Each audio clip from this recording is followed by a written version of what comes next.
Family members of one of the victims killed in the crash in McMinn County confirmed with us the suspect in the crash was in court today. They say Jalen Wesley Cook was driving when Era Wilson and Shitez Jackson were in the car. They were on Cherokee Crossing in Calhoun, Tennessee. Now, Jalen Wesley Cook faces multiple charges. Tonight, we're hearing from Era Wilson's parents. She was a Cleveland high school student set to graduate this spring. Her parents say it was something she was looking forward to. Local 3's Xavier Harris has this story. Era Wilson's parents say they can't thank the community enough for the love and support they've shown them over the last several days. They say losing their baby girl is one of the hardest things they've ever had to deal with. That was the last thing I heard my baby tell me. I'm going home. Bye, I love you.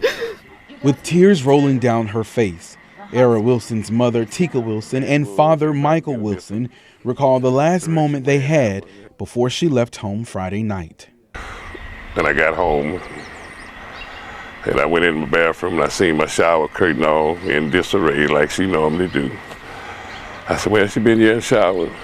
And she left her clothes in the room on the floor. Wilson's mother says after she left, she was on the phone with a friend who lives near where the accident happened. They were like, you hear those gunshots? Somebody's shooting a gun. What they thought were gunshots was the sound of the crash. There's something going on because you hear them sirens, and I was like, yeah, I hear the sirens. They're like, I hope, whatever happened, the people are okay, whoever it is, I pray they're okay. And I was like, me too. Not knowing that someone was her daughter. She says shortly after getting off the phone, she got another phone call.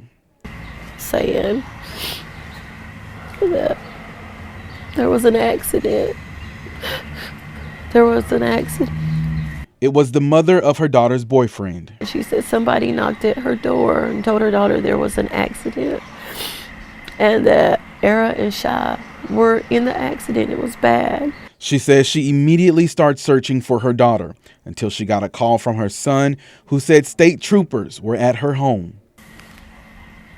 I was afraid, but I was praying at the same time. I prayed so hard that my baby would be okay. As soon as I got out of the car, they were like, is this your daughter? It was my baby's beautiful face. She told me again, I'm sorry she didn't make it. Wilson says that moment replays over and over again in her head. She says her family is supposed to be gathering to celebrate Era's graduation in just 10 days, but instead, they're gathering to plan her funeral. But I never would have thought it would be my child. You hear it, you see it on the news, you pray for the family, and you move on. We need to start praying a little harder and a little more for our kids. Right now, funeral arrangements are still in the works, but they anticipate on having her funeral on Monday. Reporting in Bradley County, I'm Xavier Harris, local